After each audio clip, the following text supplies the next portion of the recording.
Hello friends, एक बार फिर से स्वागत है आपका टेस्टपुर में। और अगर अभी तक आप हमारे किसी भी प्लेटफॉर्म से नहीं जुड़े हुए हैं तो कृपया करके टेस्टपुर के टेलीग्राम चैनल से, इंस्टाग्राम पेज से, फेसबुक और यूट्यूब अकाउंट से जरूर जुड़ जाइएगा। चलिए, तो पहला आज का प्रश्न हम देखते हैं।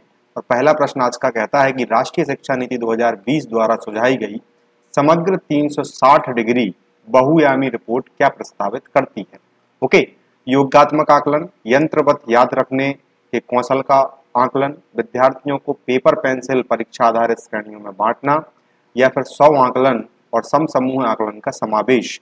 तो इसका सही आंसर जाएगा स्व आकलन। 360 डिग्री क्या होता है ये हम किसी लेक्चर में जानेंगे। हालांकि अगर आप NEP 2020 का अध्ययन कर रहे हैं तो आपको पता होगा, क्योंकि ये क्वेश्चन बिल्कुल वहीं से निकल करके आया है। चलिए, अगला क्वेश्चन है। अगले क्वेश्चन में हम देखेंगे कि राष्ट्रीय शिक्षा नीति 2020 निम्नलिखित में से किसकी वकालत करता है। शिक्षार्थियों के समग्र विकास का, अनुभवात्मक शिक्षा का, पाठ्यक्रम सामग्री में कटौती का, या फिर बहुभाषावाद का। ओके, तो आपको बताना है कि इनमें से कौन सा सही क्वेश्चन, सही आंसर होगा। तो मेरे हिसाब से इसका सही आंसर जाएगा सी। पाठ्यक्रम में कटौती भी एक प्रकार से मान सकते हैं कि सीखने पर जोर होगा, ना कि पाठ्यक्रम को याद करने पर या फिर पाठ्यक्रम को रटने पर जोर होगा। ओके, तो लर्निंग की प्रोसेस पर विशेष ध्यान दिया जाएगा। चलिए, आगे का क्वेश्चन हम देखते हैं। राष्ट्रीय शिक्षा नीति 2020 के अनुसार मूल्यांकन का क्या उद्देश्य है। जो मूल्यांकन का बिंदु दिया गया है NEP 2020 में, उसमें इसके में से क्या उद्देश्य होना चाहिए। रटने की क्षमता का परीक्षण होना चाहिए, हालांकि अभी हम रटते ही हैं। पुनरुत्पादन व याद रखने की क्षमता को मापना, मतलब कि रिकॉलिंग क्या रहेगी आपकी। बच्चों को सीखने की प्रक्रिया में मदद करना, पूरे देश में बच्चों की तुलना के लिए मापदंड बनाना। तो C और D कंफ्यूज कर सकता है, लेकिन यह पूरी की पूरी यह जो राष्ट्रीय शिक्षा नीति है उसमें सीखने की प्रक्रिया बच्चे स्वयं से सीख सकें, और एडुकेटर या फिर शिक्षक उसका एक मेंटर की भांति रहे, वह स्वयं से सीखने के लिए कोशिश करे, उस पर फोकस किया गया है। चलिए, नेक्स्ट क्वेश्चन है। इसको मैंने अलग से लिंक करके, इसको अलग से जो है बोल्ड करके रखा है। NEP 2020 के अनुसार प्रौढ़ शिक्षा ढांचे को विकसित करने की जिम्मेदारी निम्नलिखित में से किस संगठन को दी गई है। तो इसका सही आंसर क्या होगा। MHRD, ministry of human resource department, या अपन बोल सकते हैं NCT, NCERT या NIEPA। चलिए, तो इसका सही आंसर है NCERT। इसको आपको याद रखना है कि प्रौढ़ शिक्षा से संबंधित जो ढांचा है उसको विकसित करने की जिम्मेदारी NCERT को दी गई है। नेक्स्ट क्वेश्चन है आपका। राष्ट्रीय शिक्षा नीति 2020 प्रस्तावित करती है कि शिक्षा होनी चाहिए वेधन और अभ्यास पर आधारित। प्रैक्टिस करने के लिए हम अभी भी हैं, रटने के लिए अभी भी बैठे रहते हैं। परीक्षा के लिए सीखने की ओर उन्मुख, मतलब सिर्फ पढ़ो तो पढ़ो, किसके लिए पढ़ो, या सीखो परीक्षा के लिए सीखो। पाठ्य पुस्तक और शिक्षक केंद्रित अभी भी है। अन्वेषण प्रेरित खोज उन्मुखी, अन्वेषण मतलब रिसर्च और जो एनालिसिस है उसके लिए आपको प्रेरित करने वाली है। तो इसका सही आंसर जाएगा डी। ठीक है, तो इसके जो उद्देश्य है वहां से क्वेश्चन बन सकता है, तो बिल्कुल ही आपको याद रखना है। नेक्स्ट क्वेश्चन है आपके बीच में। NEP 2020 के अनुसार अधिगम, अधिगम मतलब होता है लर्निंग, लर्निंग मतलब होता है सीखना। तो इसको आपको याद रखना है। ये शब्द आपको अगर मिले हिंदी मीडियम में तो कुछ घबराना नहीं है। लर्निंग होता है इसका मतलब। NTA नेट वाले या फिर जो BEd वाले हैं उनको इस शब्द का सामना हिंदी माध्यम में करना पड़ता है। तो विषय वस्तु अभिमुखी होना चाहिए अधिगम, पाठ्य पुस्तक केंद्रित होना चाहिए, प्रयोगात्मक होना चाहिए, या फिर व्यवहारात्मक होना चाहिए। तो इसका सही आंसर जाएगा प्रयोगात्मक। ठीक है, प्रैक्टिकल पे ज्यादा जोर किया जाएगा। जो आप सीख रहे हो उसका प्रैक्टिकल हो रहा है कि नहीं हो रहा है, या प्रैक्टिकल नॉलेज आपके पास है या फिर नहीं है। मूल्यांकन के संदर्भ में राष्ट्रीय शिक्षा नीति NEP 2020 छात्रों के लिए किस प्रकार का रिपोर्ट कार्ड प्रस्तावित करता है। रिपोर्ट कार्ड दूसरों से तुलना वाला होना चाहिए। वर्ष के दौरान कागज और पेंसिल परीक्षण में छात्रों का रिपोर्ट कार्ड क्या रहा। 360 डिग्री होना चाहिए। योगात्मक, एक आयामी होना चाहिए। तो अभी हमने चर्चा की थी, ये रिपोर्ट कार्ड होना चाहिए 360। बच्चे का ओवरऑल परफॉर्मेंस क्या है उस पर आप मार्कशीट उसकी बनाने का प्रयास होगा कि वह किस किस विधा में आगे है, नहीं है, और क्या क्या उसके लिए करना सीखना चाहिए। चलिए, नेक्स्ट क्वेश्चन है आपके बीच में। राष्ट्रीय शिक्षा नीति 2020 किसकी सिफारिश करती है। बहुभाषावाद, एक भाषावाद, पाठ्यक्रम का मानकीकरण, या फिर आकलन का मानकीकरण। तो इस पर काफी विवाद भी हुआ था, थोड़ी सी मिसअंडरस्टैंडिंग थी, लेकिन स्पष्ट है कि बहुभाषावाद की ओर जो है वह राष्ट्रीय शिक्षा नीति उसकी सिफारिश कर रही है। नेक्स्ट क्वेश्चन है, ये काफी महत्वपूर्ण है। उच्च शिक्षा की बात की जाए अगर तो। और चूंकि आपके एग्जाम में उच्च शिक्षा का ही ये पेपर है असिस्टेंट रजिस्ट्रार का, तो इसका आपको बताना ही चाहिए। राष्ट्रीय शिक्षा नीति 2020 के अनुसार 2035 तक सकल नामांकन अनुपात जो ग्रोस एनरोलमेंट रेशो है वह उच्च शिक्षा के क्षेत्र में कितना होना चाहिए या कितना बढ़ाया जाना चाहिए, 50%, 60%, 75% या फिर 100%। तो कंफ्यूज मत होना, ये उच्च शिक्षा का जो टारगेट है वो टारगेट भी पूछा जा सकता है कि कब तक का है, तो 2035 का है और 50% बढ़ाने का है। ओके, इसका आंसर जाएगा ये 50% अपन को इसमें इंक्रीज करना है। चलिए नेक्स्ट क्वेश्चन है आपका, मई 2016 में किसकी अध्यक्षता में नई शिक्षा नीति के विकास के लिए समिति ने अपनी रिपोर्ट प्रस्तुत की थी? तो इसका सही आंसर है साथियों स्वर्गीय TSR सुब्रमण्यम की अध्यक्षता में यह जो एक समिति थी नई शिक्षा नीति के विकास के लिए बनी थी। ये समिति की नई शिक्षा नीति को कैसे बनाना है उस पर एक छोटा सा ड्राफ्ट हम लोगों ने दिया था। तो TS सुब्रमण्यम, ओके, ना कि नई शिक्षा नीति का नहीं है ये समिति, ये नई शिक्षा नीति के विकास के लिए समिति है, इसको आपको याद रखना है। नेक्स्ट क्वेश्चन है आपके बीच में, मानव संसाधन मंत्रालय का नाम बदल करके क्या हो गया है? ठीक है, तो इसका नाम हो चुका है साथियों शिक्षा मंत्रालय, और इसके प्रथम मंत्री आपको पता होना चाहिए कि रमेश निशंक पोखरियाल जो थे, जो उत्तराखंड से आते थे। 1986 में जो नई शिक्षा नीति लागू की गई थी उसमें कब बदलाव किया गया? ठीक है, इसमें छोटा सा बदलाव किया गया था 1986 की नीति में। अब छोटे छोटे से क्वेश्चन आपको पता होने चाहिए ये, और ये 1992 में किया गया था। चलिए नेक्स्ट क्वेश्चन है आपका, ये महत्वपूर्ण क्वेश्चन है आपके लिए, नई शिक्षा नीति 2020 की प्रौद्योगिकी उपयोग के लिए, इसको आपको मैं अंडरलाइन करता हूं और महत्वपूर्ण करता हूं कि प्रौद्योगिकी के उपयोग पर आधारित विचारों के मुक्त आदान प्रदान को एक मंच प्रदान करने के लिए किसकी स्थापना की जाएगी? तो ये 4 ऑप्शन आपके बीच में है, NETF, IRIT, NAC, NHERC।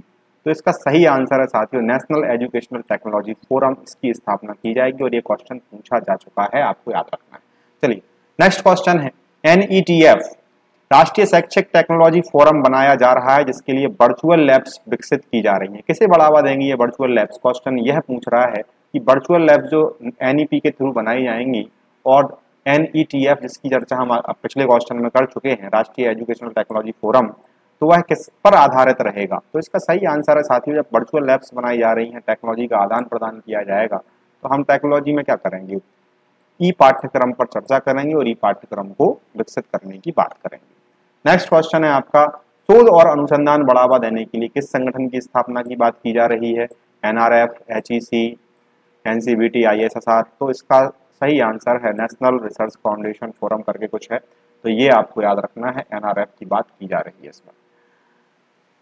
नई शिक्षा नीति 2020 के अनुसार वोकेशनल कोर्स किस कक्षा से शुरू किए जाएंगे? कई बार ये आपने सुना है, बहुत चर्चा में विषय रहा है, तो इसका सही आंसर इन 4 क्लासेस में से है।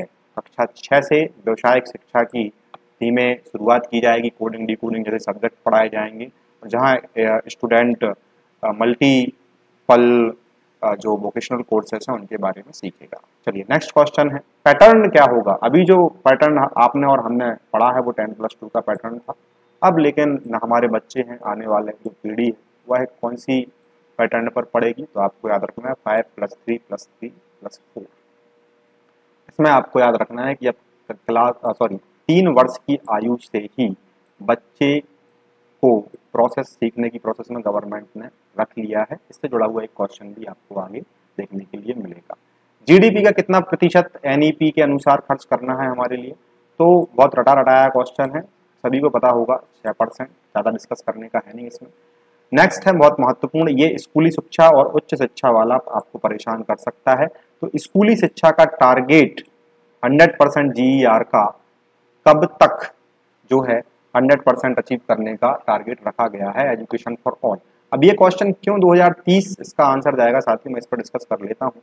SDG गोल जो है, SDG सस्टेनेबल डेवलपमेंट गोल जो है, वो भी उनका लक्ष्य 2030 है। ठीक है, 17 के आसपास वो टारगेट है और 2030 तक ये भी उसमें भी है, एजुकेशन फॉर ऑल वाला लक्ष्य जो है वो उसी का लक्ष्य है और उसको प्राप्त करने के लिए NEP में भी जगह दी गई है और ये 100% का लक्ष्य कब तक अचीव करना है, तो 2030 तक।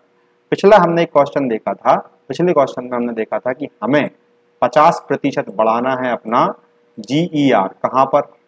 GER बढ़ाना है अपना हायर एजुकेशन में, उच्च शिक्षा में। ठीक है, तो ये आपको याद रखना है, इन दोनों में कंफ्यूज नहीं होना है। उसका लक्ष्य 2035 तक है और इसका लक्ष्य 2030 तक है। वो 50% बढ़ाना है और ये 100% लेकर के जाना है। ठीक है। नेक्स्ट क्वेश्चन है आपका, नई एजुकेशन पॉलिसी 2020 के अनुसार 5वीं कक्षा तक की शिक्षा किस भाषा में होगी? शुद्ध हिंदी में होगी, मातृभाषा, स्थानीय भाषा या क्षेत्रीय भाषा में होगी, अंग्रेजी में होगी या फिर उर्दू में होगी? तो इसका सही आंसर है मातृभाषा में हो सकती है। हमारी मातृभाषा मान के चलो हिंदी है, तो हिंदी में हो जाएगी। नागालैंड साइड अगर इंग्लिश बोली जा रही है तो इंग्लिश में कर लेंगे, तमिलनाडु में अगर तमिल बोली जा रही है तो तमिल में कर लेंगे, कहीं अगर उर्दू है तो वो उर्दू में कर लेंगे। ठीक है, लेकिन ये नोटिफाइड करना होगा। तो ये जो है मातृभाषा या स्थानीय भाषा या क्षेत्रीय भाषा में आपके बच्चों को शिक्षा दी जाएगी। नेक्स्ट क्वेश्चन है, ये महत्वपूर्ण है और ये बहुत कंफ्यूजिंग करने वाला क्वेश्चन आपके लिए बन सकता है और मुझे ये प्रेडिक्ट कर सकता हूं मैं कि यहाँ से आपका एक क्वेश्चन आएगा। राष्ट्रीय शिक्षा नीति 2020 के अंदर कितनी आयु वर्ग के बच्चों को शिक्षा के अधिकार कानून 2009, ये यहाँ आपको याद रखना है कि शिक्षा के अधिकार का कानून कब आया, तो 2009 में आपको याद रखना है। ठीक है, दूसरी बात आपको याद रखना है कि इसका एज का जो उन्होंने क्राइटेरिया फिक्स किया है वो कहाँ से कहाँ तक का है। तो पहले आपको याद रखना था कि 6 वर्ष से शुरू होती थी अभी। ठीक है, क्लास पहली में आते थे तो बच्चा माना जाता था कि वो स्कूल में पहुंचा है।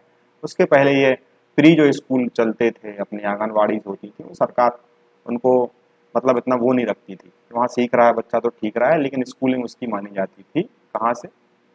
अभी भी क्लास बंद तो होगी, लेकिन अब जो है RTI सॉरी ये जो है शिक्षा के अधिकार के कानून में RTE के अंतर्गत ये 3 से 18 साल की आयु के वर्ग को बच्चे को रखा जाएगा। पहले 6 साल से शुरू होती थी, अब 3 से शुरू होगी। ठीक है, तो मतलब आपकी प्री केजी और ये यहाँ से आपका 3 वर्ष का जो बच्चा है वो अब शिक्षा के अधिकार कानून के अंतर्गत आने लगेगा। नई शिक्षा नीति 2020 को किस शिक्षा नीति की जगह पर लागू किया गया है? तो इसका डायरेक्ट आंसर है आपको 1986 की जो शिक्षा नीति थी वो, इसका सीधा सीधा आंसर जाएगा। नेक्स्ट क्वेश्चन है आपका कि इस शिक्षा नीति को केंद्रीय कैबिनेट ने मंजूरी कब दी? तो ये क्वेश्चन मध्य प्रदेश लोक सेवा आयोग जो है वो कभी कभार ईयर और डेट पूछने में काफी महत्वपूर्ण हो जाता है। आपको याद होगा कि जब गोलन पहाड़ियों के लिए अमेरिका ने इजराइल की मान्यता प्रदान की थी, जो सीरिया वाला इलाका था, तो उसकी डेट पूछ ली गई थी, नवंबर 2020 की शायद वो डेट थी। तो इस प्रकार से NEP की डेट पूछ सकते हैं कि भैया ये 29 जुलाई 2020, इस दिन टाइगर डे भी होता है, तो ये भी आपको याद रखना है। और इसी दिन 2020 को 29 जुलाई को केंद्रीय कैबिनेट ने NEP को मंजूरी दी थी। ठीक है, तो आपको ये डेट जरूर याद रखना है। नेक्स्ट क्वेश्चन है आपका कि 2020 की जो मसौदा समिति ड्राफ्टिंग कमेटी के अध्यक्ष थे वो कौन थे? ठीक है, तो ड्राफ्टिंग कमेटी के अध्यक्ष KC Joshi, MS Swaminathan, doctor KS कस्तूरी रंजन या फिर डॉक्टर वंदना विनायक? तो इसका सही आंसर है डॉक्टर कृष्णा स्वामी कस्तूरी रंगन जी की अध्यक्षता थी। आसान सा क्वेश्चन है, करंट अफेयर्स में भी आपने देखा होगा। कितने वर्षों बाद राष्ट्रीय शिक्षा नीति भारत में आई है? पिछली आई थी तो उसके कितने वर्ष बाद? तो 1986 में हमारी सेकंड थी, 68 में फर्स्ट थी, है ना, और अब आई है 2020 में। तो ये 34 साल आपको याद रखना है। 34 साल बाद भारत में तीसरी शिक्षा नीति में प्रवेश किया है। दूसरी राष्ट्रीय शिक्षा नीति कब आई थी या घोषणा की गई थी? तो आपको याद रखना है 1986। आसान से क्वेश्चन है, फिर भी मैं आपको करा देता हूँ। 1986 में जब पहली शिक्षा नीति किसके द्वारा शुरू की गई थी? तो इनमें से आपको एक ही आंसर दिख रहा होगा, इंदिरा गांधी जी का समय था वो। चलिए, नेक्स्ट जो था, पहली शिक्षा नीति की घोषणा किस वर्ष की गई थी? तो मैं बार बार बता चुका हूँ, 1968। और यहाँ तक था हमारा आज का लेक्चर। लास्ट के 10 क्वेश्चन बिल्कुल आसान से क्वेश्चन थे, लेकिन आपको फोकस करना है जो क्वेश्चंस डायरेक्ट NEP से बनाए हैं। एक ये वाला क्वेश्चन हो गया, GDP वाला हो गया, है ना, वोकेशनल कोर्स वाला हो गया, और ये जो संस्थान बनाए हैं, चाहे HECI हो, चाहे NRF हो, है ना, चाहे वो NETF हो, तो ऐसे क्वेश्चंस पे आपको फोकस करना है। कल का लेक्चर जो मैंने अपलोड किया था वो भी आपको एक बार देख लेना है। मिलते हैं अगले लेक्चर में, और इस लेक्चर सीरीज पर अगर आप लोग मेहनत करेंगे तो निश्चित ही आपको यहाँ से बहुत सारे क्वेश्चंस डायरेक्ट देखने के लिए मिलेंगे। हमारे साथ जुड़े रहिएगा, हमारे सोशल मीडिया अकाउंट्स को जरूर फॉलो कीजिएगा, चाहे वो टेस्ट4 का इंस्टाग्राम पेज हो, लगभग 8,500 फॉलोअर्स हमारे इस पर हैं और 2,000 फॉलोअर्स के ऊपर इस पर हैं। और टेस्ट4 के जितने भी टेलीग्राम चैनल्स हैं उस पर आप हमें कनेक्ट कर सकते हैं। चलिए साथियों, अगले लेक्चर तक के लिए धन्यवाद।